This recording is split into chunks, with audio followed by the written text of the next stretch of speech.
bom, aliás, o texto sequer é razoável.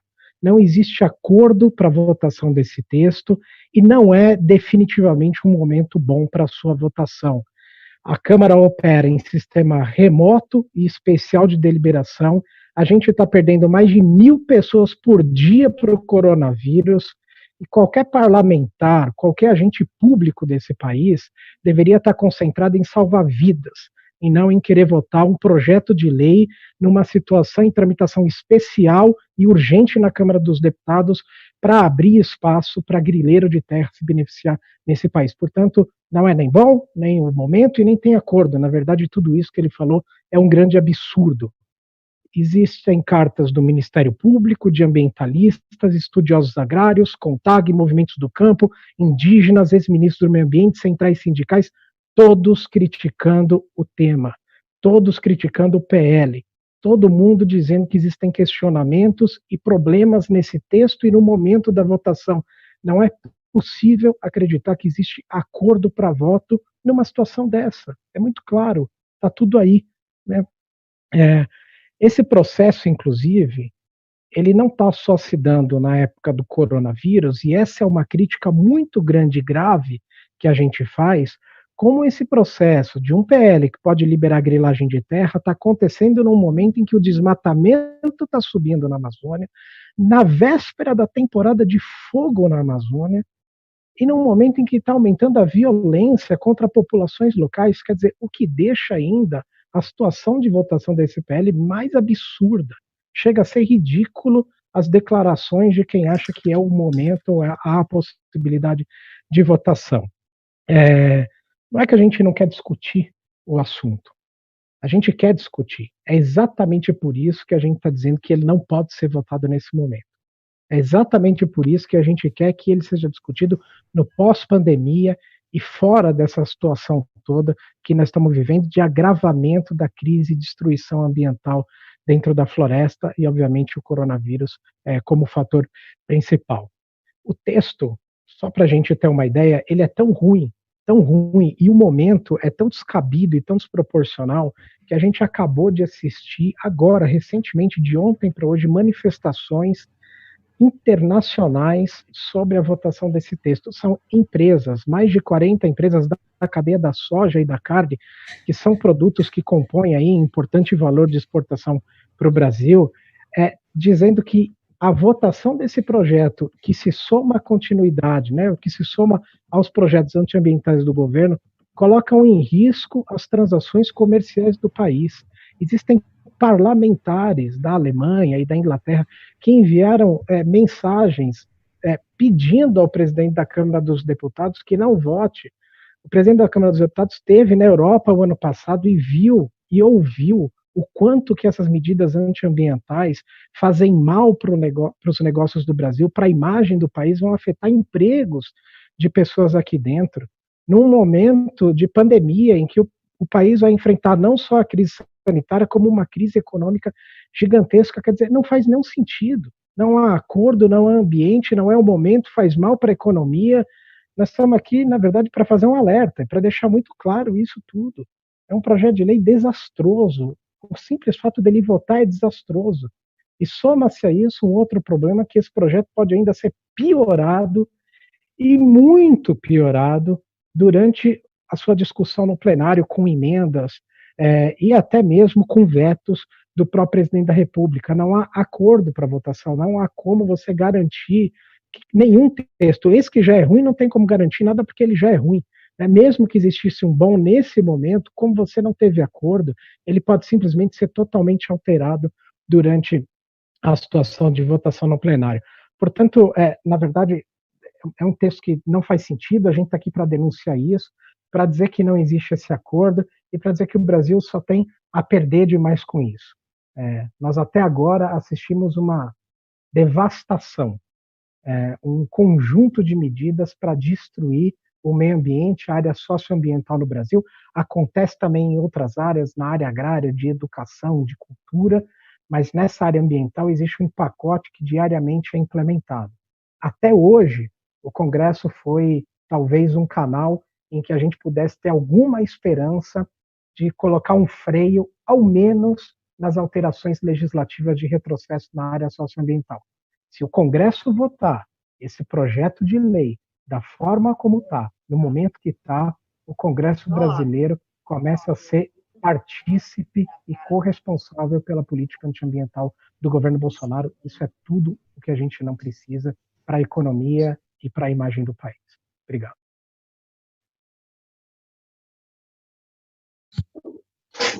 Obrigada, Márcio. Bom dia para quem acabou de chegar.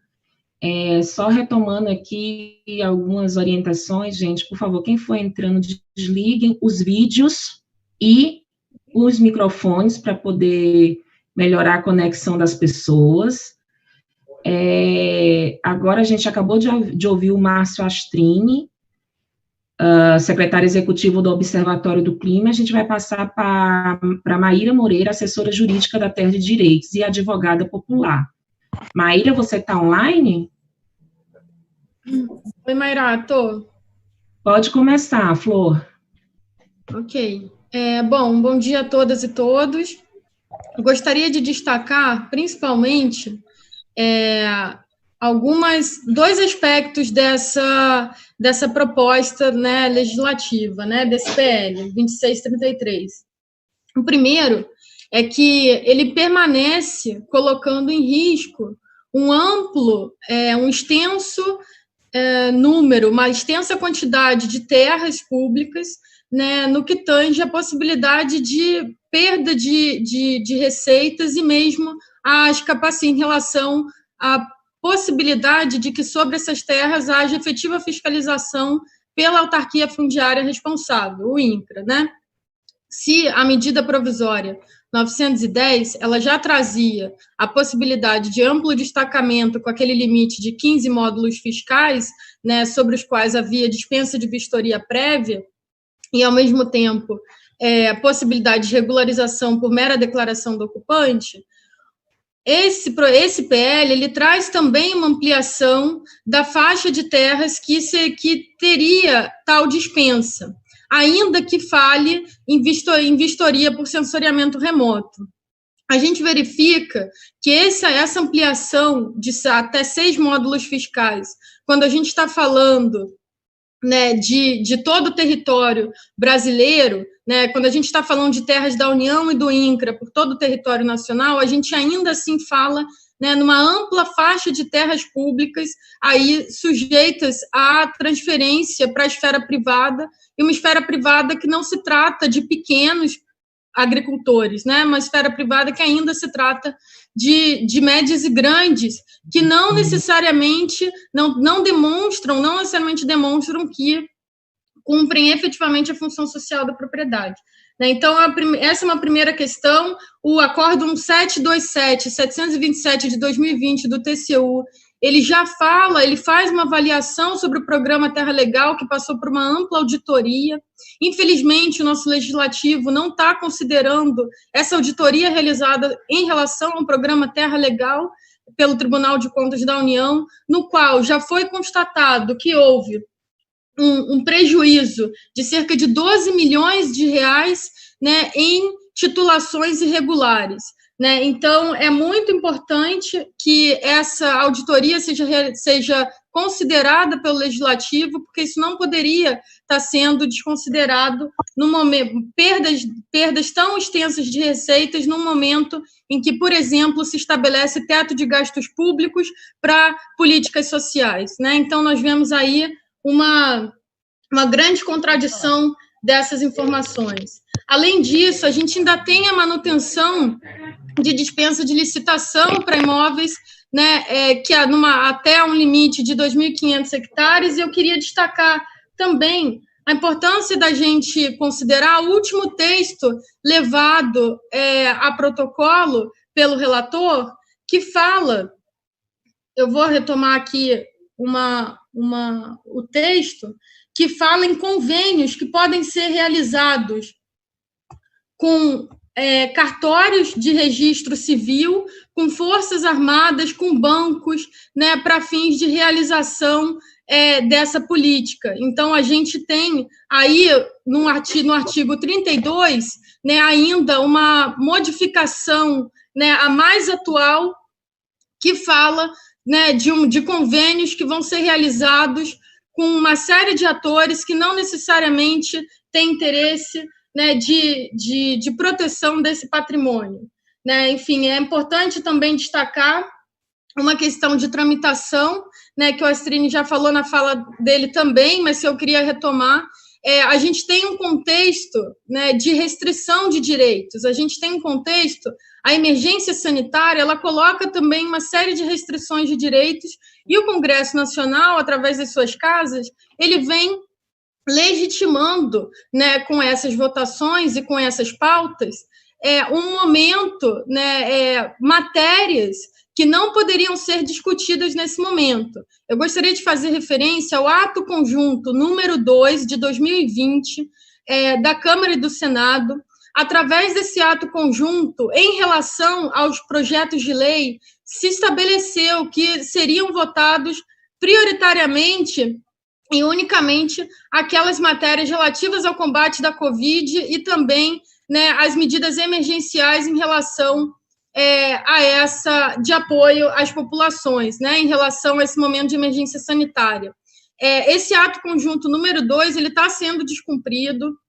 Essa pauta, ela não tem uma matéria hoje, né, que atenda a esse momento que a gente está vivendo e, ao mesmo tempo, as populações têm a sua possibilidade de intervenção bastante limitada, né? A gente vê que tanto a própria CONAC como outros movimentos sociais provocaram o Congresso Nacional em relação à possibilidade de não haver votação sobre matérias que pudessem lhes afetar diretamente, e há um descumprimento disso, e há um descumprimento da Convenção 69 da OIT na medida em que são medidas legislativas que impactam de forma muito fundamental essas populações, já que a gente não tem garantias efetivas, e isso também pode ser constatado no acórdão do TCU, de verificação e fiscalização concreta em relação à sobreposição de áreas.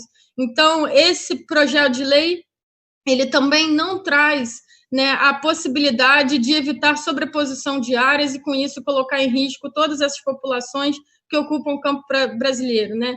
Então, a gente vê aí, nesse sentido, uma completa desconsideração dessas problemáticas e dessas reivindicações, desses requerimentos que foram feitos por essas organizações que representam essas comunidades.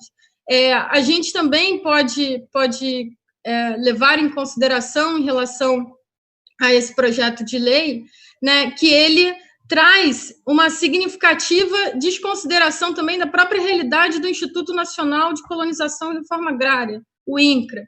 O INCRA, que é responsável atual por essa política, ele vem sofrendo uma redução significativa do seu orçamento e das suas capacidades fiscalizatórias, né, com também a extinção do Ministério do Desenvolvimento Agrário no ano de 2016. A gente tem como principal referência, como principal pasta ministerial aí de referência agora para essa política, o Ministério da Pecuária, Agricultura e Abastecimento, né? Então, o MAPA.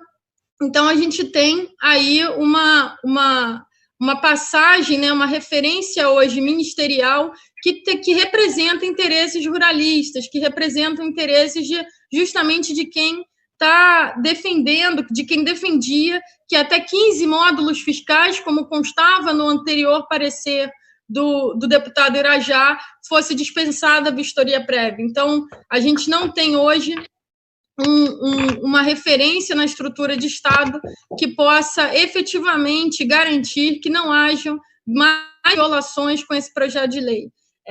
E, para finalizar, gostaria só de ressaltar mais um ponto, né? Busquem, vejam esse novo protocolo, né, em relação ao parecer mais atualizado do relator, e vocês verão que no artigo 32 já tem uma mudança significativa, e também em relação à própria consideração das infrações ambientais, né? Ressuscitou-se ali, nesse novo texto protocolizado, a questão do esgotamento das vias administrativas em relação a essas infrações. Então, é muito importante que a gente já foi alterado, né, muito antes da votação. Vamos imaginar, né, imaginemos então o que não pode ser alterado durante a votação, né? Ninguém pode garantir que não vão ter mais alterações que piorem ainda mais esse PL durante a votação. E diante dessa falta de garantia, esse PL não pode entrar na pauta nesse contexto.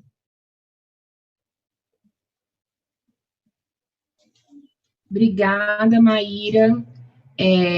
Para quem entrou agora, gente, só para reafirmar, por favor, desliguem os microfones e os vídeos. E quem já tiver suas perguntas já pode ir levantando a mãozinha para poder fazer a inscrição. Então, próximo, doutor Renan Sotomayor, presidente do Conselho Nacional dos Direitos Humanos. Está aí? Tô sim. Está me ouvindo bem? Pode começar, estou ouvindo perfeitamente. Perfeito. Então, pelo Conselho Nacional de Direitos Humanos, realmente causa perplexidade que uma medida provisória que, no nosso entender, é claramente inconstitucional e viola direitos fundamentais de povos indígenas, comunidades tradicionais e da própria União, considerando que são terras públicas, votar um tema desse para o Conselho Nacional de Direitos Humanos realmente, não tem outra expressão a utilizar, surreal. A gente para e reflete, assim, como nós vamos, no momento que, como foi citado pelo Márcio na primeira fala, mais de 1.000 pessoas morreram de anteontem para ontem. Como nós vamos debater um tema extremamente complexo em uma situação também relatada pela Maíra anteriormente, de uma votação especial, como nós vamos debater esse tema agora? Como não passar pelas comissões, por exemplo? A Constituição da República é clara sobre a necessidade de que todo o processo legislativo passe pelas comissões. A gente sabe que a gente vive num momento de extrema vulnerabilidade, que a pandemia está afetando algo que não conhecemos na nossa história recente. Então, assim, entendemos que realmente deve ser feito um regime de votação especial no Congresso. Tudo bem. Agora, como é que nós vamos fazer uma votação para todos os temas? Não, só temas relacionados ao Covid. E esse tema não é relacionado ao Covid. Esse tema é relacionado, já tem uma questão de anos, na verdade, de séculos, de toda a questão da regularização fundiária. Então, na nossa visão, enquanto Conselho Nacional de Direitos Humanos, não deveria sequer ser votada, porque para votar um tema desse, a gente não está afirmando que isso não deve ser debatido. Obviamente deve ser debatido, mas não deve ser debatido nesse momento. Nesse momento é fundamental que todos os esforços estejam focalizados, concentrados para a atuação, o combate a todas as questões relacionadas à coronacrise, todas as pessoas que estão morrendo, todas as pessoas que estão passando grandes necessidades. E aí, quando a gente vem falar sobre autodeclaração nesse PL, eu também, pelo CNDH, a gente tem debatido muito o auxílio emergencial. E aí eu vejo 2 pesos e 2 medidas.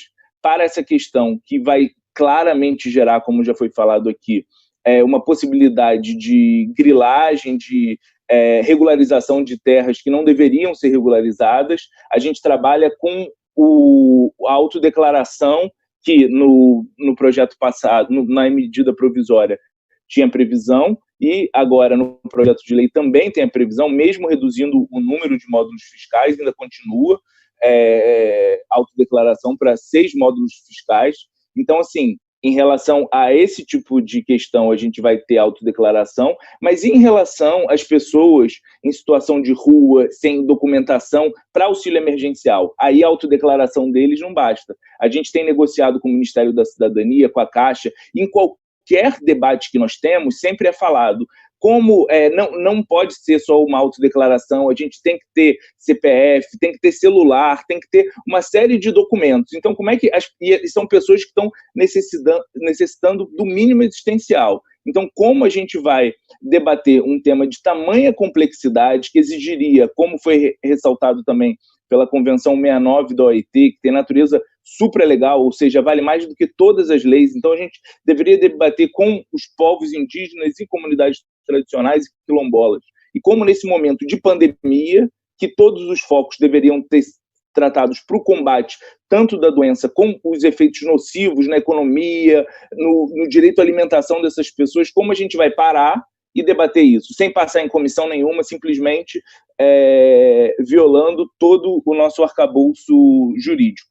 E uma outra questão também foi falada pela Maíra, a questão do TCU. Eu acho que a Câmara tem que debater os impactos do relatório do TCU sobre todas as questões, sobre o desmatamento, sobre o programa Terra Legal de 2009 a 2017, como ele constatou que foram claros as violações e as irregularidades praticadas. Além disso, a gente ainda tem a Instrução Normativa 9 da FUNAI, que adota um conceito mais restritivo em relação a o que seria terra indígena. Então, a gente vai poder verificar terras que seriam terras indígenas, que vão acabar ingressando no SIGEF, no Sistema de Gestão Fundiária. E aí, posteriormente, a gente vai causar todo um imbróglio jurídico, de segurança jurídica para os indígenas, para, eventualmente, adquirentes de boa-fé. Então, assim, isso, e fora os de má-fé. Então, assim, todo nesse contexto, não tem como, na minha visão, enquanto presidente do CNDH, pensar em votar um projeto de lei nesse sentido. É isso que eu tenho que falar, estou à disposição. Obrigada, doutor Renan. A gente vai passar agora para o Dom Roque, arcebispo de Porto Velho e presidente do Conselho Indigenista Missionário. Enquanto ele já está aqui prontinho, só reafirmando que quem já tiver perguntas, por favor, se inscrever no chat ou levantar a mãozinha, porque eu já estou fazendo aqui a listinha. Está escutando, Dom Roque?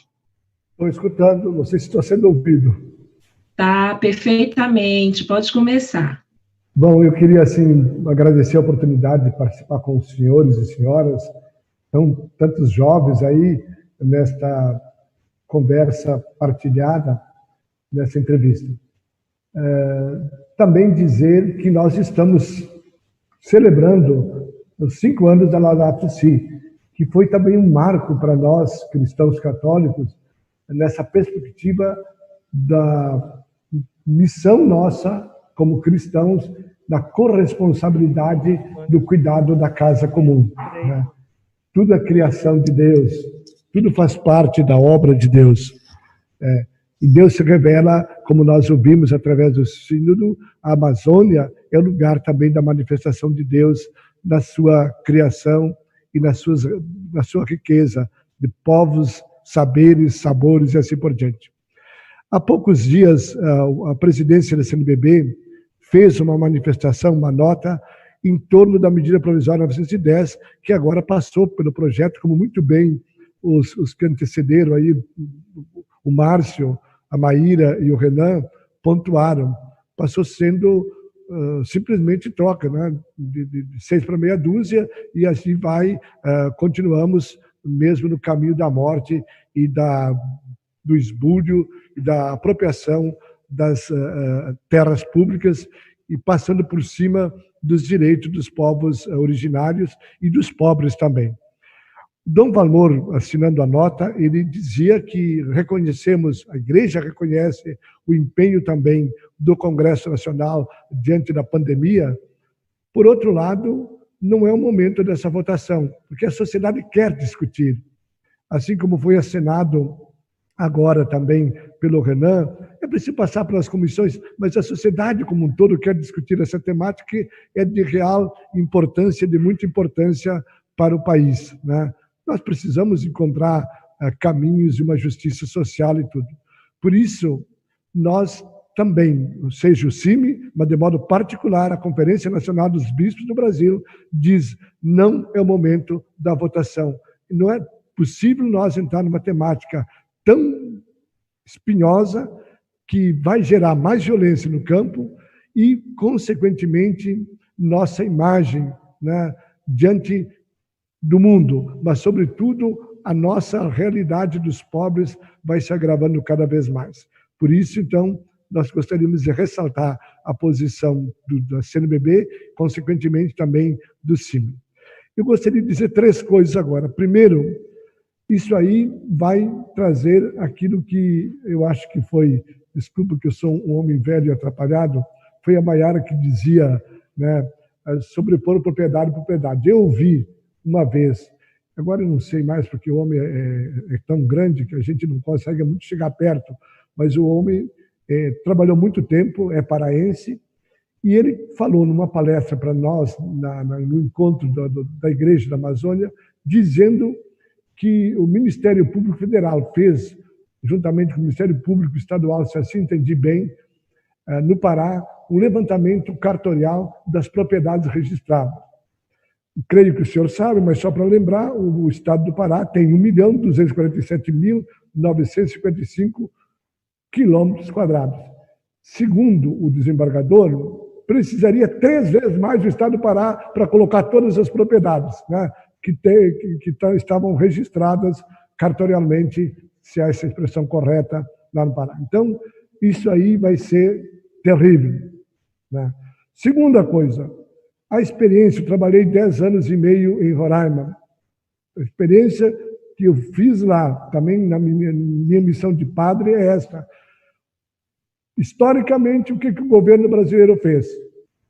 Colocou pobre contra pobre, né? E aí aumenta a violência. Ou seja, os grandes passam por cima, né? Porque há toda uma proteção. E aquilo que nós sabemos, né? Agora, os pobres ficam lá, o pequeno proprietário com a comunidade indígena. E aí a violência de pobre contra pobre, e os grandes ficam, né, isentos de tudo. Essa questão é muito delicada, porque vai aumentar a violência no campo, que já é desastrosa, que já é vergonhosa, né, e vai aumentar cada vez mais.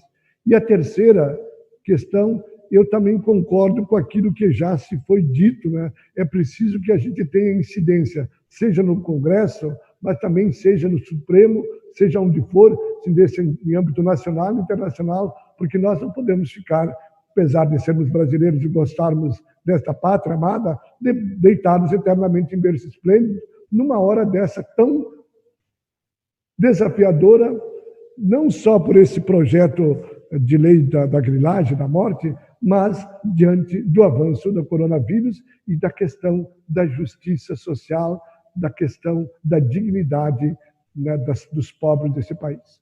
Eu fico por aqui, porque a análise dos meus antecessores foram tão centradas, eu não teria condições de dizer muitas coisas.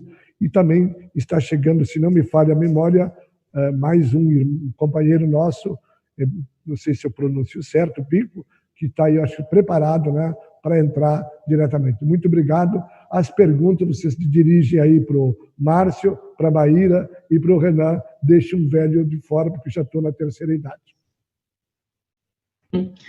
Muito obrigada, Dom Roque. Já passando imediatamente para o Denildo Rodrigues, coordenador nacional da CONAC, Coordenação Nacional de Articulação das Comunidades Negras, Rurais e Quilombolas. Vai lá, Denildo.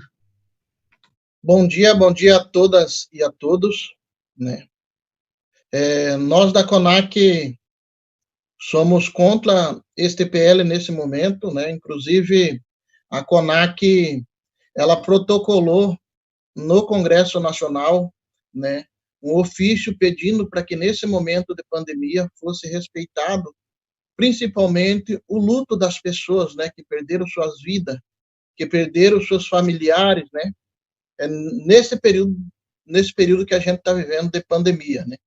Então, esse PL, ele vem contra tudo aquilo que nós defendemos, inclusive desrespeitando o Tratado da Convenção 69 da OIT, que é o direito à consulta prévia, livre e informado, né, para que isso seja feito de uma forma mais transparente, né, e aonde que nós, enquanto a sociedade, possa ter o direito de se manifestar publicamente, né, e não nesse momento que a gente está vivendo, que é o momento que a gente está chorando ainda os nossos mortos, né. As comunidades quilombolas, elas estão espalhadas em todo o território nacional, né, E na Amazônia Legal, para vocês terem uma ideia, nós temos aproximadamente 3.000 territórios quilombola, né? Desses 3.000 territórios quilombola, que se encontram em várias fases de regularização fundiária, né? Existem aqueles que estão em fase de demarcação, existe aqueles que estão em titulação, existe aqueles que estão em fase de reconhecimento, né? E não é por falta, isso não é por falta de legislação. Nós temos o artigo 68 da Constituição, que garante as terras aos territórios quilombola. Nós temos também o decreto 4887 de 2003, que foi um decreto que foi debatido amplamente no Supremo Tribunal Federal, a qual existia uma ação de inconstitucionalidade contra ele, a qual o Supremo garantiu a constitucionalidade desse decreto, né? O que se faltou, então, ao longo desse tempo, não foram legislação para demarcar os territórios quilombola, mas sim falta de vontade política, e a gente tem visto essa falta de vontade política, inclusive no desmonte das estruturas que tem trabalhado a política de regularização dos territórios quilombola, assim como as políticas públicas no geral, né? As comunidades quilombola é entender que este PL, porque a comunidade quilombola, ela tem rito de demarcação diferenciada, né? E esse PL vem mexer com esse rito de demarcação diferenciada dos territórios quilombola, né, que é garantido pelo artigo 68 da Constituição e o decreto 4887, né? E esse PL, ele tende a aumentar, sim, os conflitos, né, nos territórios quilombola, né? Nos territórios quilombola. Nós temos territórios nossos quilombola que existem áreas de sobreposições sobre os nossos territórios, né? Nós temos grandes obras públicas sobre os nossos territórios, hidrelétrica, mineração, várias áreas e inclusive muitos fazendeiros que estão sobrepostos aos nossos territórios, que caso essas propriedades sejam regularizadas, vai ocasionar mais o conflito e aumentando o sangue, né? O sangue das nossas lideranças mortas no campo, né? Na Amazônia também, né? O que nós precisamos também debater é também que a importância desses territórios, né? Esses territórios que até então não foi por falta de legislação que eles não foram titulados e demarcados, mas sim por falta de vontade política. Posso falar aqui pelos territórios quilombola e também de povos indígenas e demais povos e comunidades tradicionais, né? Que há um forte levante contra a demarcação desses territórios, porque esses territórios, eles são territórios aonde são fronteiras a ser vencidas para a implementação do agronegócio, né? O agronegócio que vem quer destruir tudo, enquanto esses territórios, né, que são territórios étnicos, são territórios que preservam a vida, são territórios que produzem alimentos, são territórios que têm muita biodiversidade, muita riqueza, e que são esses territórios que fazem com que as águas que chegam na cidade, elas não estejam contaminadas pelo agrotóxico do agronegócio, ou pelo resíduo de minério das mineração. Então, nós temos uma importância muito grande na preservação do meio ambiente, né, na preservação desses territórios, preservação para a vida, e que este PL, ele vem flexibilizar, inclusive, fazendo com que áreas sejam demarcadas em cima do nosso território. Então, é muito grave. Nós temos, junto com os outros movimentos, né, lutamos bastante para que a MP saísse de pauta, e agora nós estamos nessa linha de frente também, para que o PL seja derrotado e que ele não vá para a votação. Porque nós entendemos que os rios não nascem na cidade, os rios nascem nos territórios, e nós temos uma importância muito grande de preservar esses territórios para que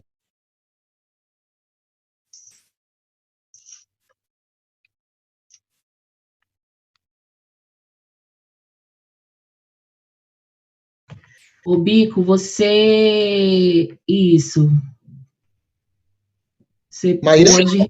Você pode repetir essa última parte, porque você ficou mudo. Tá. É que o nosso território tem uma importância muito grande, né?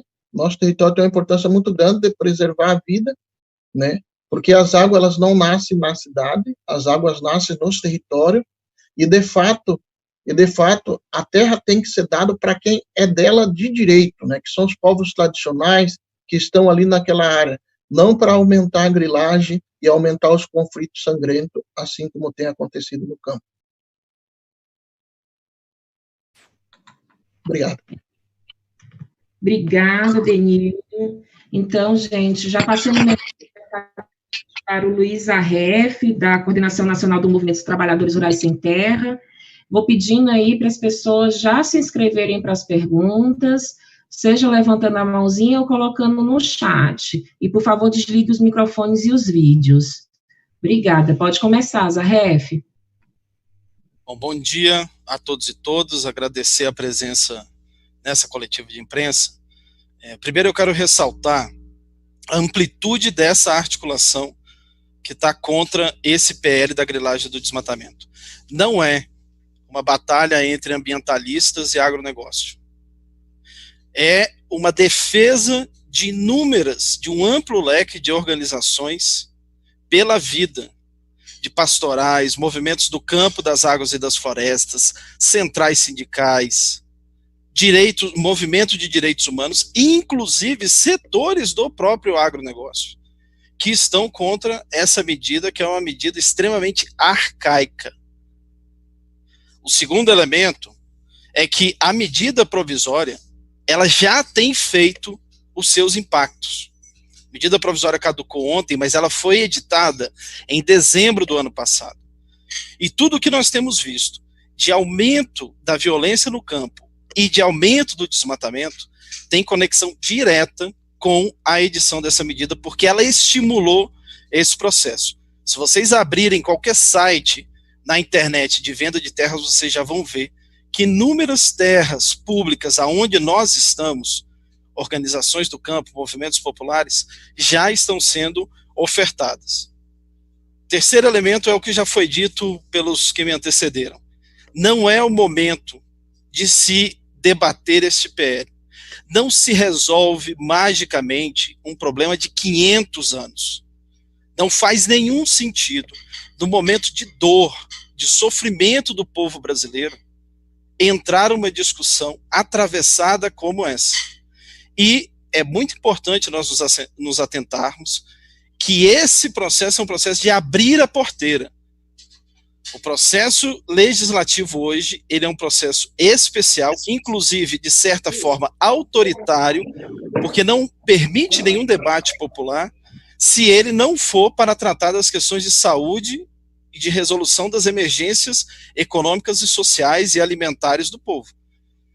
Se esse PL passa, nós temos a certeza que vários outros PLs que não têm nada a ver com a Covid, nada a ver com a crise que nós estamos passando, virão.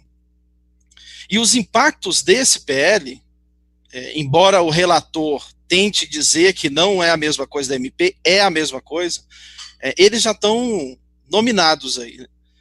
O impacto fundiário é brutal, porque ele não fica restrito à Amazônia, ele cria a possibilidade de regularização do grilo em todo o território nacional.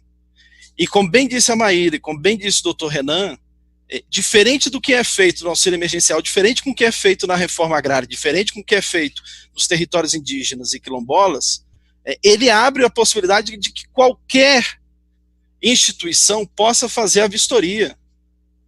Não tem a autodeclaração, mas o artigo 32 do PL, ele diz que o INCRA pode fazer convênio com qualquer instituição, qualquer banco, cartório, estados, ou seja, qualquer bodega que for aberta ali na esquina, ela vai poder fazer essa vistoria.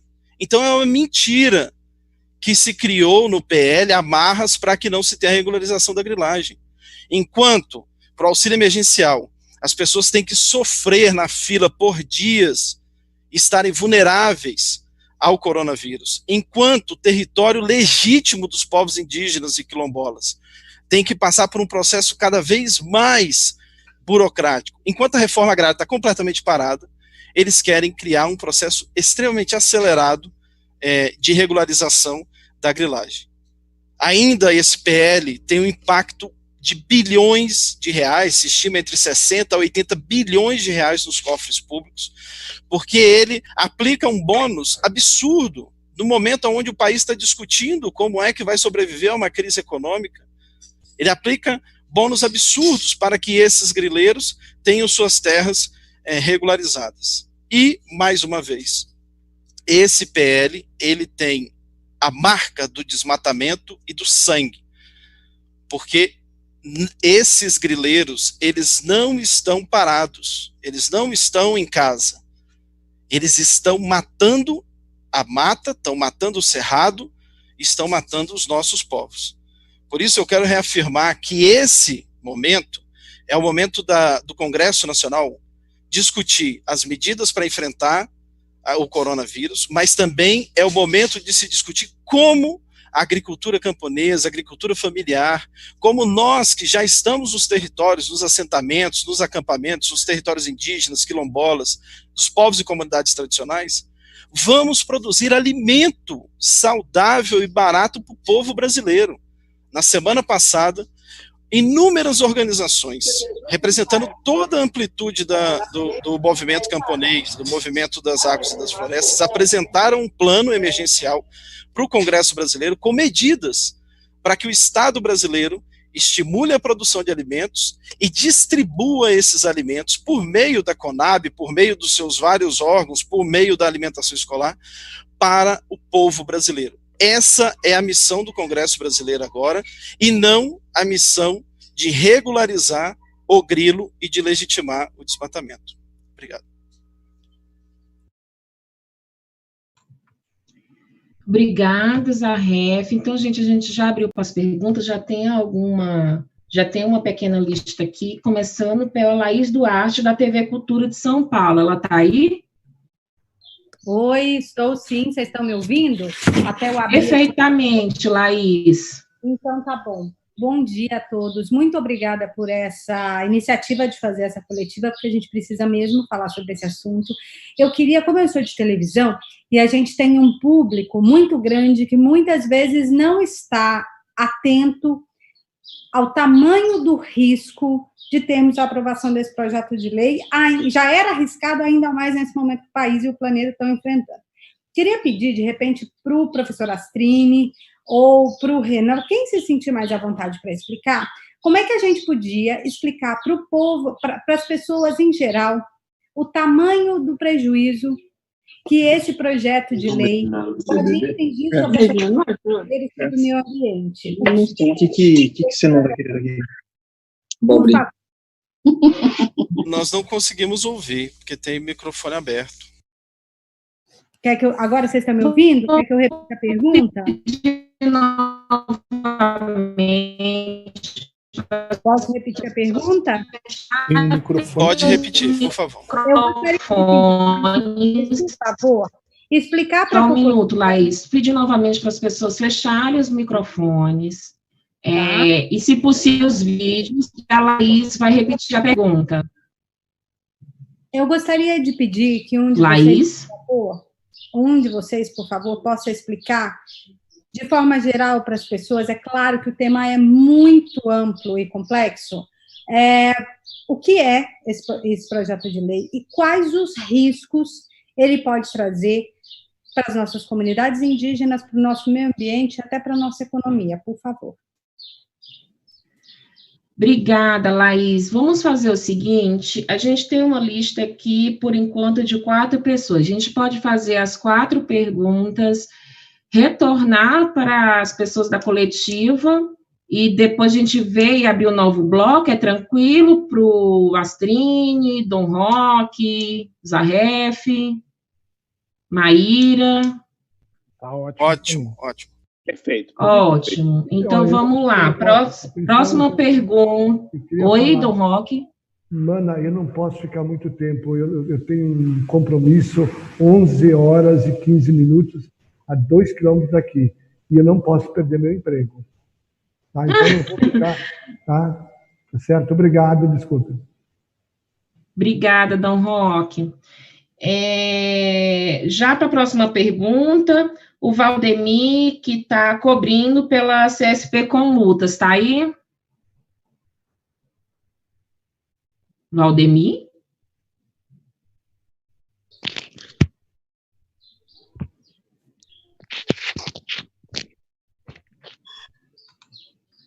Bom, gente, enquanto o Valdemir volta, a gente passa já para o Newton Nunes, da COCAR.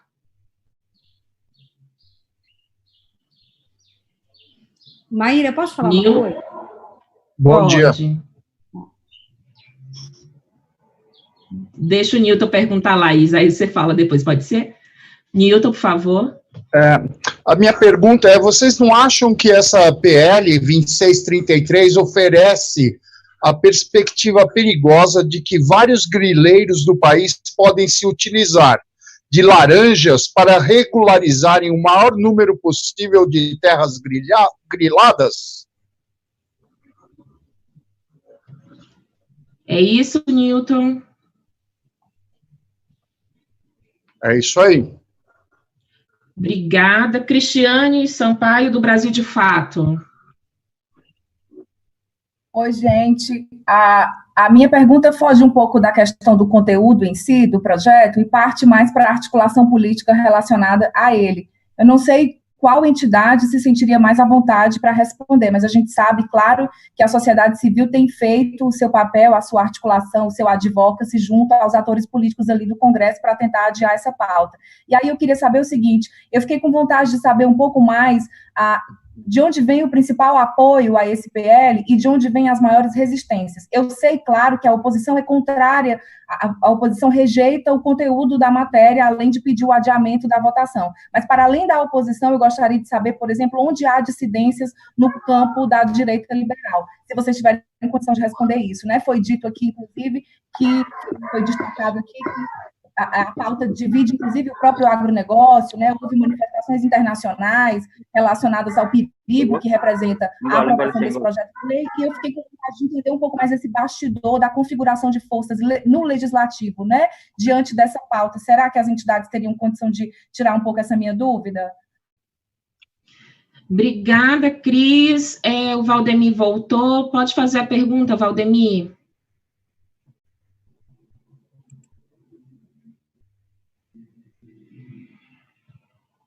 Valdemir? Laís, complementa a sua pergunta para a gente fechar o bloco. Não estamos te escutando, Laís, você está com o microfone mudo. Tá, na verdade não era um complemento, eu queria perguntar se alguém podia responder essa pergunta, e peço mil desculpas por essa aceleração, é que a minha matéria entra no ar agora, 12:30, no Jornal da Cultura. Então, a gente está tentando editar rapidinho, entendeu? Então, tá. Então, vamos para a resposta, depois a gente vê se o Valdemir voltou. Muito obrigada pela delicadeza, gente. Tá bom, obrigada, Laís. Vamos fazer na rodada. Pode ser em ordem, Márcio, aí? Estou aqui, posso falar. Eu posso falar o da Laís primeiro e já emendar no da Cristiane também, para falar um pouco dos bastidores. Só uma sugestão, acho que podemos fazer a rodada no da Laís, que aí já libera ela para edição e depois a gente retoma com as outras, pode ser? Maravilha. Perfeito, Zarref. Bom, pode então, começar, sendo bem direto, Laís, os prejuízos são enormes, a grilagem de terra hoje, ela deriva uma série de crimes ambientais e sociais, principalmente em áreas de disputa, como na Amazônia. Então, nós vamos ter claramente um agravamento da violência. A gente já está tendo, pela simples entrada da medida provisória, vamos lembrar que medida provisória ela tem validade no dia da sua edição, portanto, ela ficou válida por muito tempo, né? E ela já incentivou a grilagem de terra, aumento da grilagem de terra. Veja, a gente tem, inclusive com denúncias já realizadas, grilagens de terras dentro de áreas indígenas e unidades de conservação. Então você acaba tendo um mix entre o governo abrir essas áreas e legalizar a invasão dessas áreas via essa medida provisória, ou esse projeto de lei, portanto você agrava violência, crime e desmatamento, e a gente tem uma repercussão internacional extremamente grande, porque o Brasil vive um momento muito frágil de imagem internacional, muito relacionado às questões ambientais, né? Só para a gente ter uma ideia de como isso já traz problemas concretos para o país, o Brasil se submeteu a entrar para a OCDE, uma dos pontos principais desse governo, né, na política internacional. A OCDE tem um capítulo inteiro só de críticas à política ambiental brasileira. O ano passado nós tivemos 230 fundos de investimento, que significam 65 trilhões de reais em ativos que eles têm, considerando não investir mais no Brasil ou tomando cuidado por conta de políticas ambientais. A gente está numa discussão agora sobre tratado Mercosul-União Europeia. Com certeza esse tipo de projeto de lei agrava ainda mais a imagem do Brasil. E o Brasil é um ponto extremamente negativo e de ampla discussão para a não assinatura desse tipo de acordo.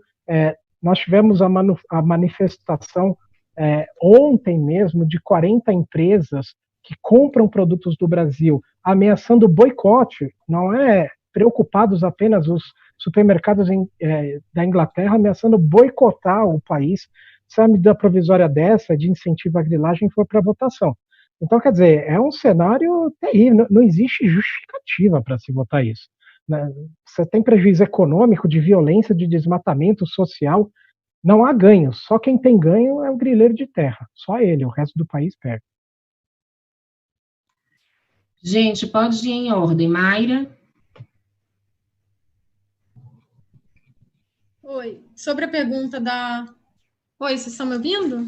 Sim. Sobre a pergunta da Laís, eu gostaria de dizer o seguinte, em relação a como comunicar isso para o conjunto da sociedade, né, o tamanho dessa violação, eu diria que, primeiro, eu acho que o conteúdo do acórdão do TCU que eu mencionei, a gente precisa fazer um trabalho grande de tradução dele para o conjunto da sociedade. Assim, ele tem uma parte desse acórdão que são conclusões, que é uma parte bem pequena ali, mas que tem o sumo dessa discussão das violações que já foram praticadas no âmbito do terra legal, que não está sendo considerada pelo legislativo. Então, acho que a gente tem que pegar essa parte das conclusões, tentar traduzir da forma mais simples que a gente conseguir para o conjunto da sociedade e falar da importância do TCU. Se eu fosse, nesse processo, se eu fosse dizer, bom, com quem falar, por exemplo, quem entrevistar, com quem falar agora, eu acho que esse documento precisa ser traduzido para o conjunto da sociedade. Para além disso, eu tenho a impressão de que uma outra norma que ainda não está efetivamente... tem um comentário aqui no chat pedindo cópia do documento TCU. Eu vou compartilhar aqui no chat esse documento. Para além disso, eu acho muito importante a gente assumir com muito cuidado e muita atenção o ato conjunto número 2 da Câmara e do Senado, de abril de 2020. Esse ato conjunto número 2, ele compõe ali uma dupla com o ato conjunto número 1. Eu vou resumir bastante aqui, mas assim, o ato conjunto número 1, ele falava sobre o regime sumário de tramitação das medidas provisórias e estabelecia que esse regime de tramitação se aplicava a todas as medidas provisórias, além daquelas relacionadas à Covid, trazendo aí a possibilidade de que houvesse, né, uma violação da própria garantia ali da participação das comissões mistas, etc., na deliberação dessa norma. Mas esse ato conjunto número 1, ele foi possibilitado, ele foi deferida a constitucionalidade dele, a possibilidade dele existir no mundo jurídico e no mundo das nossas vidas, a partir de uma decisão do ministro Alexandre de Moraes, né? Então, o ato conjunto número 1, a sua minuta, constou daquela ADI que foi ingressada tanto pelo Partido Progressista quanto pelo presidente da República, né? São duas ADIs, não, são duas ADPFs, 661 e 663, que tinham por objeto a expansão ali do prazo de duração das medidas provisórias. Esse é um. Só que o ato conjunto número 2, que fala do regime sumário de tramitação para os projetos de lei, ele não foi objeto das arguições de descumprimento de preceito fundamental das duas ADPFs que eu citei. Ele é um ato conjunto que ele surge logo depois, cuja minuta não foi juntada nessas ADPFs, e então ele não passou ainda por um controle, por uma autorização judicial, etc., para sua existência. Para além disso, ele é menos gravoso para o conjunto da sociedade do que o ato conjunto número 1. Por quê? Porque ele limita a possibilidade de discussão de matérias sobre projetos de lei a matérias relacionadas à Covid-19, a matérias relacionadas aos projetos de lei orçamentários, as matérias relacionadas com esse contexto de pandemia, e ainda cria um quórum, né, para as suas proposições, né, para a aprovação das suas proposições. Então, eu queria dizer que a gente precisa se apegar a essas limitações que foram criadas com esse ato conjunto número 2 e traduzir essa informação para o conjunto da sociedade, porque a gente está tendo processos deliberativos sumários, ou seja, são ritos de exceção que estão sendo ampliados irregularmente, né? Esse ato conjunto número 2 ele está tendo o seu escopo ampliado irregularmente, e a gente não está conseguindo pressionar o Congresso Nacional em relação a esse ponto, porque a gente ainda está tudo tão rápido, está tudo tão urgente, que o conjunto da sociedade não está conseguindo se apropriar dessas normativas e das suas delicadezas, das brechas que cria, tanto para a exceção, para os regimes de exceção se ampliarem, quanto também as limitações que cria em relação a esses regimes de exceção. É nas limitações que a gente precisa se apegar e traduzir para o conjunto da sociedade. Certo, gente. O Dom Roque, eu não sei se ele vai querer responder, então eu vou adiantar o doutor Renan, enquanto ele, enfim, eu não sei se ele já saiu. Doutor Renan?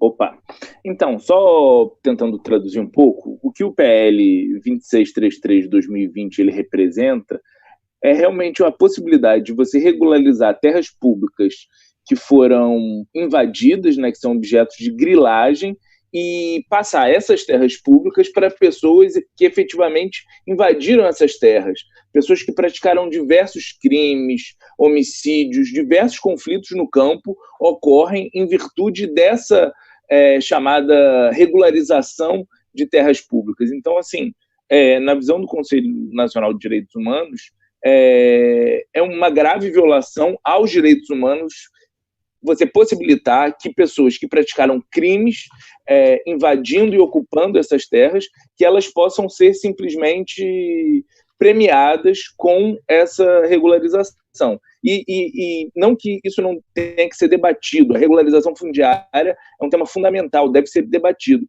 mas o parlamento brasileiro ele tem que tomar cuidado para não premiar realmente pessoas que praticam crime contra diversos públicos em situação de vulnerabilidade, como comunidades tradicionais, povos indígenas. Então, assim, a gente espera que esse projeto de lei ele não seja votado, principalmente em tempos de pandemia, que o Congresso tem que estar com todos os esforços para combater os efeitos da crise da coronacrise. Denildo, e logo depois da Ref, só vou pedir para a gente ser o mais conciso possível. Bico? Oi. Bom, para nós defendemos que o país precisa fazer, nós defendemos que o país precisa, sim, fazer uma redistribuição democrática, assim, de terra, mas não passando por esse crivo, né, esse crivo de legitimar, né, que a terra fique na mão daqueles que sempre ficou, né, ao longo do tempo. Nós temos várias burocracias, assim como já foi falado, né, para a demarcação de povos indígenas, demarcação territorial de povos indígenas, demarcação, titulação de terras quilombolas, que já estão no território há 300, 400 anos, dos povos indígenas mais ainda, né? E aonde que há um passivo, aonde que o Estado brasileiro não se cutuca para resolver, né? Enquanto, por um outro lado, o Estado quer colocar uma cunha para causar mais conflito que regularizar outros territórios dentro desses territórios. Para nós não... É só perca, né? É só perca este procedimento deste PL neste momento, sem um amplo debate para a sociedade. Nós esperamos que os parlamentares tenham consciência disso nesse momento, pedir também para que não se vá à votação nesse momento, porque o país está passando por muitas percas lastimáveis. Nós estamos perdendo receita, estamos perdendo nosso povo, e a gente não quer mais uma vez perder parte do nosso território, mais uma vez, para a grilagem no país. Nós precisamos dar um basta nisso, e nós precisamos que esse debate entre em outro momento da conjuntura pelo qual o país possa passar pela frente. Maíra? Obrigada, Zarref, por favor. Tentando ser bem telegráfico, Laís, nós precisamos primeiro entender o que é grilagem de terra, porque isso não está muito claro hoje para o conjunto da sociedade, né? No país, nós temos em torno de 300 milhões de hectares, que são terras públicas não destinadas. Isso não quer dizer que essas terras não estão ocupadas por povos indígenas, estão ocupados por comunidades tradicionais, ou devem ser destinadas para a reforma agrária. Esse é o papel que o Estado deveria fazer, colocado por várias leis, desde o Estatuto da Terra, mas reafirmado pela Constituição Federal. O que acontece no dia a dia nos nossos territórios? Acontece que esses territórios onde nós estamos, eles são constantemente violados pelo agronegócio, pelo latifúndio. Então entra com a violência, expulsa as populações, como bem disse o companheiro da CONAC, nós estamos lá cuidando dos bens comuns, somos expulsos desse território, e esse latifundiário, ele vai tentar regularizar essa terra. Ao ele tentar regularizar essa terra, ele está também desmatando, porque ele quer utilizar aquela terra para os seus interesses. O que o PL faz? O PL diz, tudo bem, você matou, você desmatou, toma o documento. É isso que esse PL faz, essa é a gravidade desse PL. O Estado brasileiro, que deveria levantar quais são essas terras, elas têm povos indígenas, então é território indígena. Elas têm povos e comunidades tradicionais que estão lá há séculos, então elas vão ser reconhecidas como esses povos dos povos tradicionais. Elas são alvo da política de reforma agrária, então elas vão para a reforma agrária. Elas devem ser unidades de conservação, então elas vão para a unidade de conservação. O que esse PL faz é esquece tudo isso e entrega para os grandes proprietários de terra, que não vão cumprir, o PL traz isso, não vão cumprir as medidas sociais e as medidas ambientais. Então essa é a gravidade fundamental desse PL. Um problema que não se resolveu desde 1822, quando se constitui o Brasil. Eles querem transformar, no meio de uma pandemia, numa resolução mágica. Mas é uma resolução mágica para a morte, para o latifúndio, e não para os povos da vida, que produzem alimento e que conservam os bens comuns. Obrigada, Zarref. Gente, vou fazer em bloco as próximas perguntas. Por favor, quem está sendo entrevistado vai anotando, porque tem gente que precisa também editar áudio, e entre outros materiais. Muito obrigada, Laís, pela paciência de ter ficado até agora. Então, além das perguntas que já foram feitas, eu vou só inserir duas, gente, que o pessoal não conseguiu falar por algum problema técnico.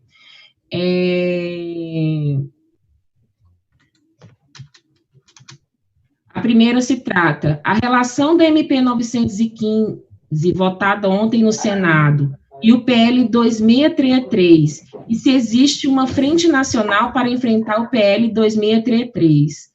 A pergunta pode ser ao Renan, do CNDH, ou outro participante.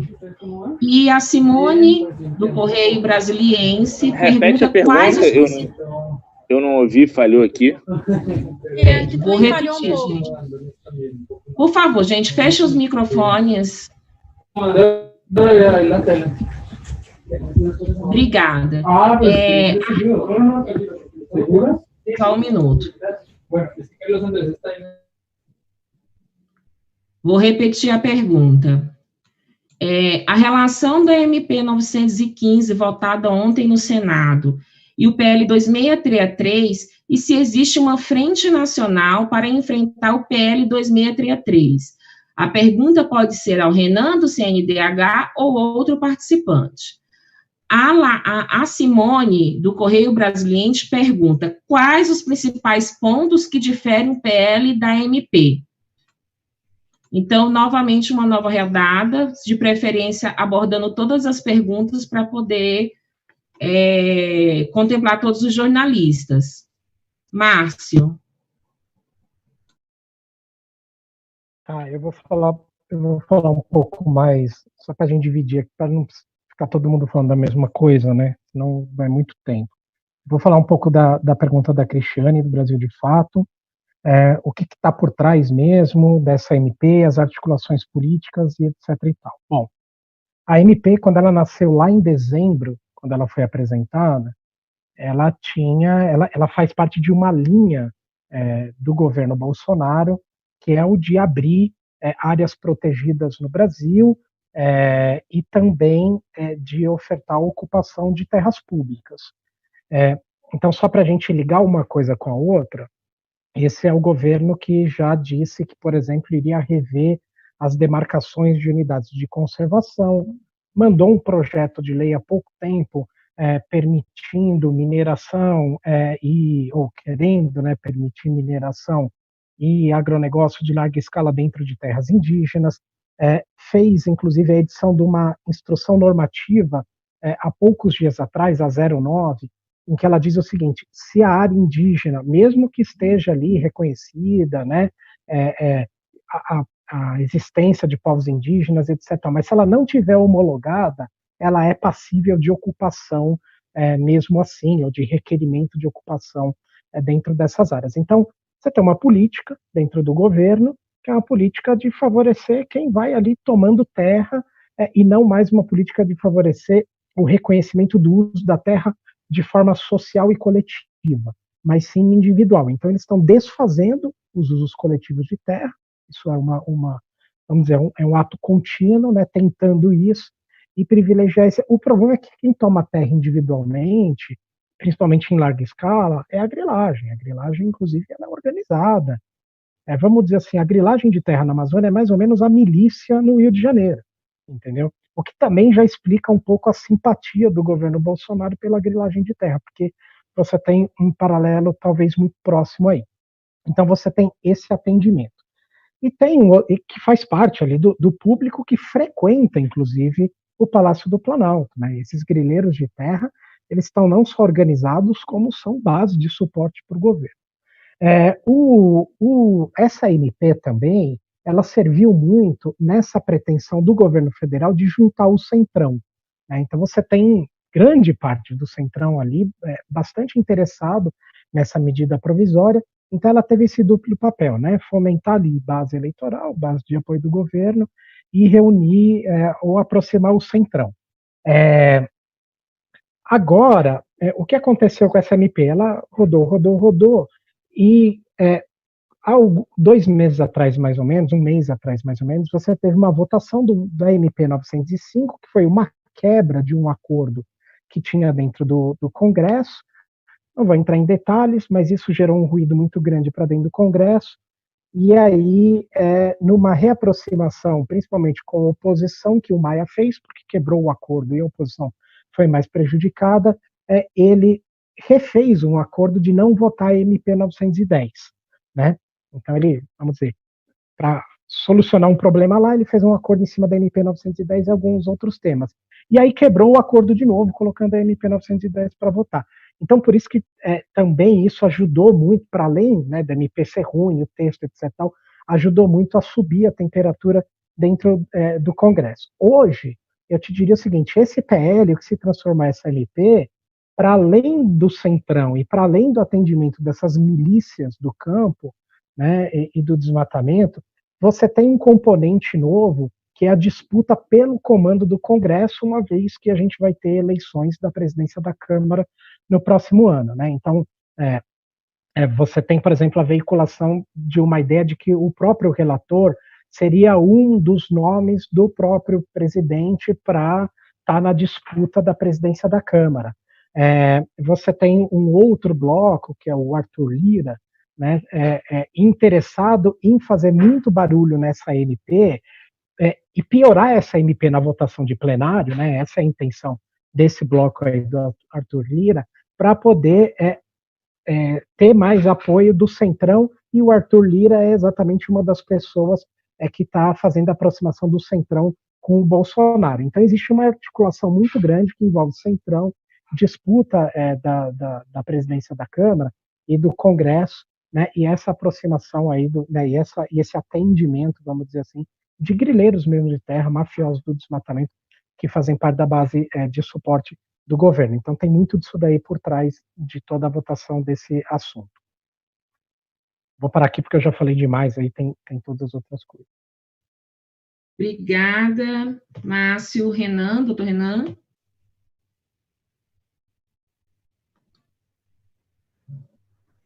O doutor Renan ainda... sim. Opa, tô sim.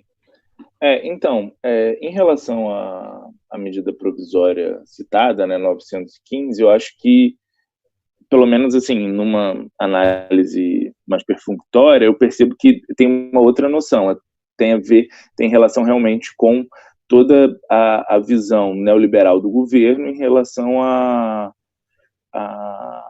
alienação de bens da União. Então acho que o perfil é um pouco diferente, apesar da lógica ser a mesma. Posso estar equivocado nessa análise, mas é uma análise superficial que eu faço. Agora, em relação à mobilização, a gente percebe toda a sociedade civil, o Conselho Nacional de Direitos Humanos, enquanto órgão de Estado que busca prevenir a violação de direitos humanos, diversas organizações, a gente viu uma mobilização, graças a essa mobilização que a MP 910 não passou. Só que agora a gente realmente não sabe como vai ser, se realmente se essa mobilização vai evitar que o PL seja votado. Isso acho que realmente hoje nós vamos saber, mas estamos bem angustiados, porque esse PL é um retrocesso, e como eu falei nas outras vezes, nas outras intervenções, como no meio de uma pandemia a gente vai parar para debater, como falou o colega do MST, vai debater algo que tem séculos de história e de violação de direitos. Então, assim, esse é o momento, com todas as restrições que nós estamos vivendo, e aí também é interessante quando a gente fala de regularização fundiária, é sempre ter noção da realidade do que é, por exemplo, o Estado brasileiro não consegue reprimir o garimpo em terra indígena.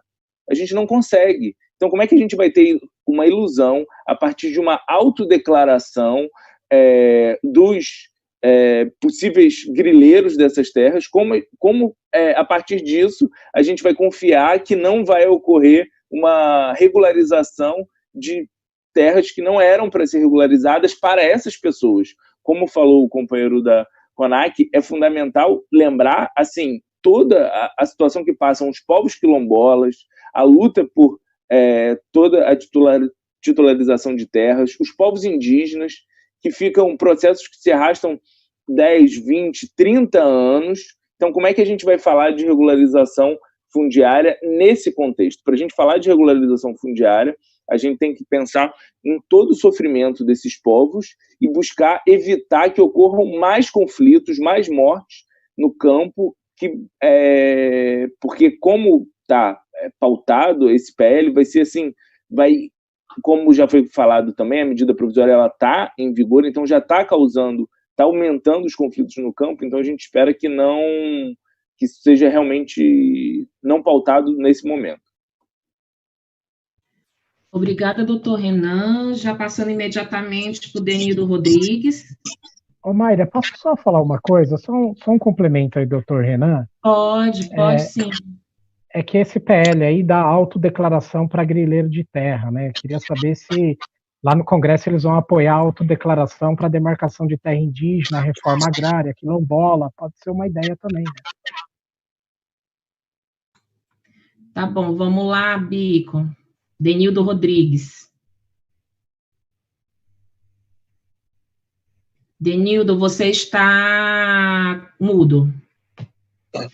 Para nós, assim, não tem como a gente não falar sobre o momento que a gente está vivendo, né? Nós estamos vivendo um momento onde que a sociedade ela não será a mesma. Né?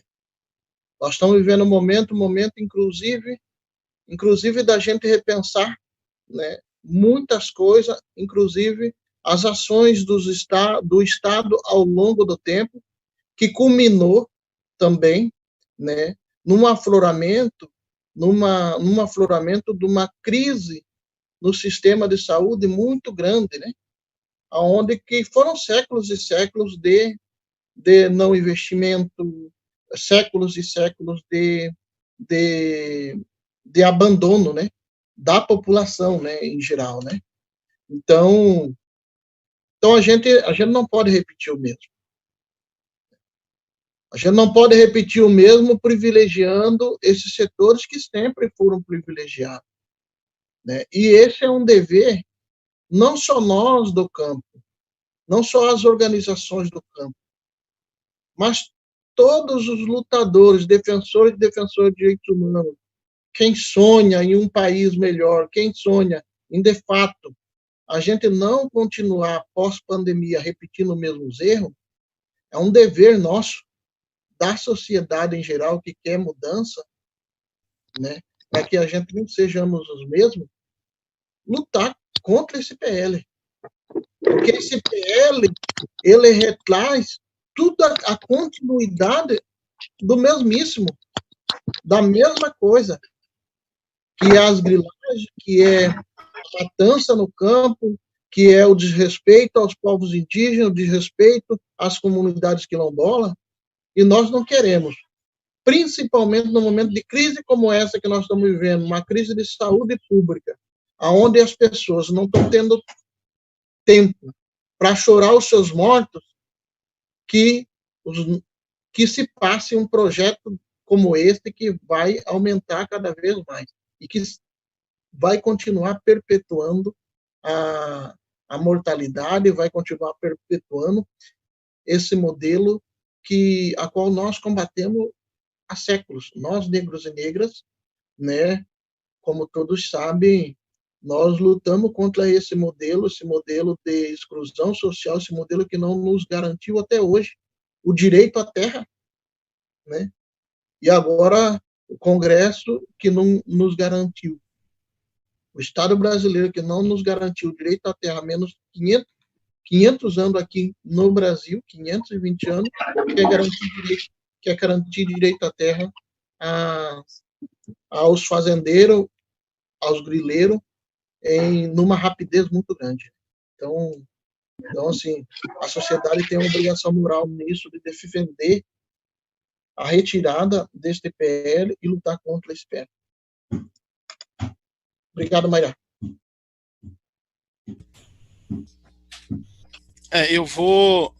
Mayra, você está muda. Só um minuto, Zarref, passar para a Mayra, porque eu acabei passando por ela e esqueci o nome aqui na hora da chamada. Já peço desculpas publicamente. Então, antes do Zarref, a Mayra. Bom, sobre a pergunta em relação ao MP 915, né, acho importante destacar o seguinte: tem uma política hoje, né, no âmbito do Estado, uma forma no âmbito do Estado que prevê, que está informada por uma estratégia, por uma proposta, né, de investir num mercado de terras, né? Então, assim, o PL 2633, ele não impede que se forme e que se aqueça um mercado ilegal de terras, né, sobre essas terras públicas que vão sofrer destaque. A MP 910 também já não garantia que não houvesse que esse mercado ilegal de terras fosse aquecido, né? E aí eu vou reforçar, o acórdão do TCU já diz que as inscrições dos imóveis no SIGEF, nesse sistema que o INCRA monitora e gere, né? Ele servia, essa inscrição no SIGEF servia para recobrir esses imóveis de alguma fumaça de legalidade, e com isso incentivava e com isso permitia que ele fosse sendo cada vez mais comercializado nesse mercado ilegal de terras. Isso é a constatação do TCU. Né? Só que esse mercado ilegal de terras, ele não é só o único aquecido. Né? A proposta de você poder flexibilizar a alienação de imóveis da União, ao mesmo tempo, né, queria destacar aqui que a Lei 13.465 já trazia uma flexibilização em torno da proposta de regularização fundiária, que também incentivava a formação de um mercado, a mercantilização dessas áreas, desassociando ali do cumprimento da sua função social, ao mesmo tempo em que a gente percebe também que no âmbito das políticas, da política de reforma agrária, também já tinha uma estratégia do Estado em termos de não investir na aquisição de terras e nas desapropriações para fins de democratização do acesso à terra, e investir em titulações massivas que abrissem mão, né, do prazo de 10 anos para fins dessas titulações e, ao mesmo tempo, da própria possibilidade de proteger esses pequenos agricultores em termos de não endividamento e não reconcentração dessas áreas, né, não reconcentração fundiária dessas áreas. Então, a gente tem um conjunto de medidas, né, queria destacar que a gente vem tendo um conjunto de medidas, um conjunto de normas, um conjunto de legislações e políticas que vem facilitando e aquecendo um mercado de terras, né, em detrimento do cumprimento da função social. E aí, a 915 e a 910, e o PL hoje apresentado, né, 2633, eles estão aí nesse conjunto de propostas de flexibilização de controle sobre um patrimônio fundiário, o cumprimento da sua função social, a relação com a reforma agrária, e vem trazendo aí uma flexibilização que permite o aquecimento de um mercado de terras, né, e mercantilização de um bem que deveria ser associado, né, à produção, que deveria ser associado à vida, né, de inúmeras comunidades que foram historicamente vulnerabilizadas.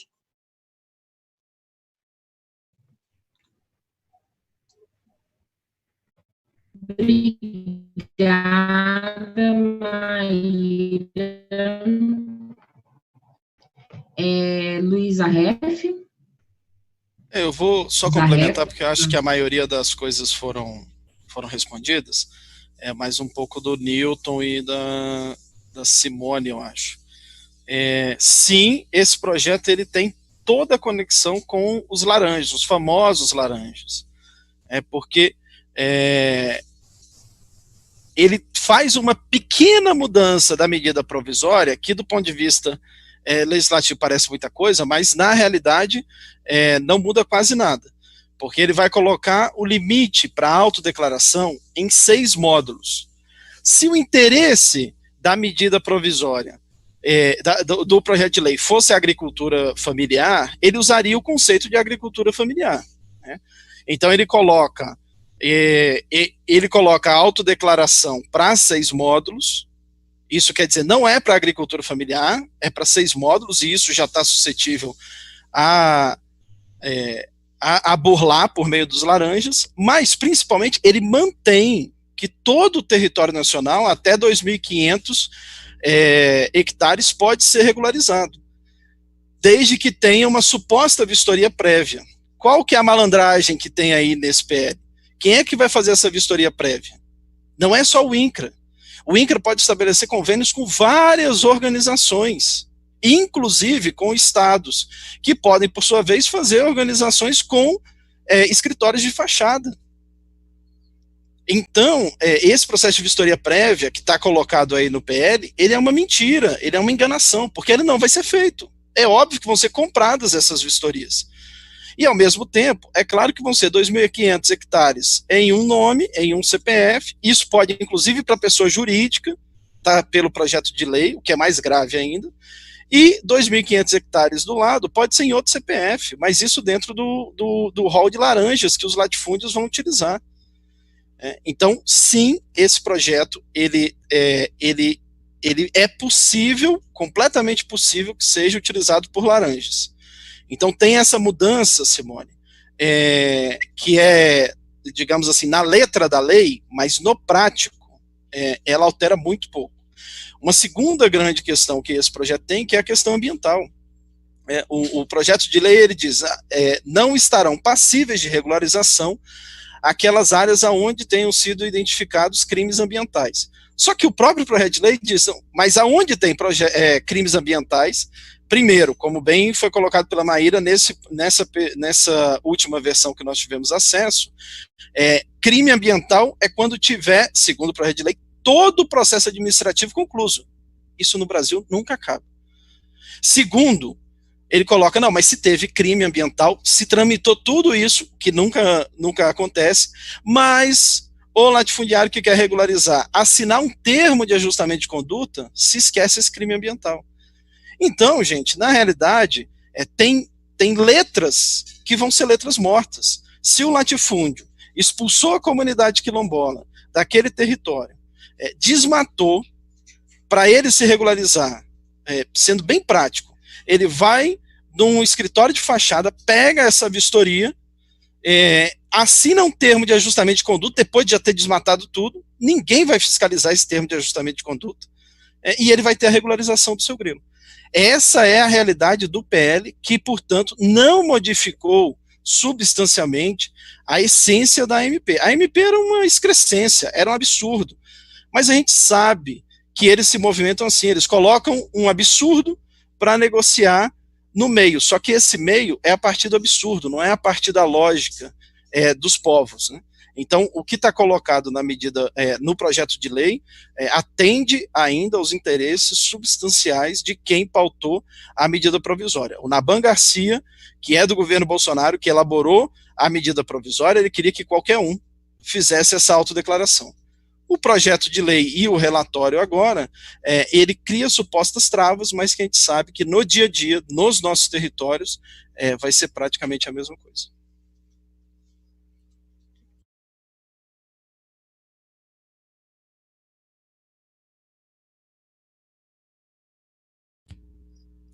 Só uma observação, a Maíra colocou aí no chat o artigo que coloca esse rol de organizações que podem ser cadastradas pelo INCRA para fazer essa suposta vistoria prévia. Então, gente, eu agradeço a todos e todas, a todos os jornalistas presentes e até mesmo quem veio só acompanhar. Já são 12:30, então a gente vai finalizar essa coletiva de imprensa. Mais uma vez, obrigada a todos e todas e até a próxima.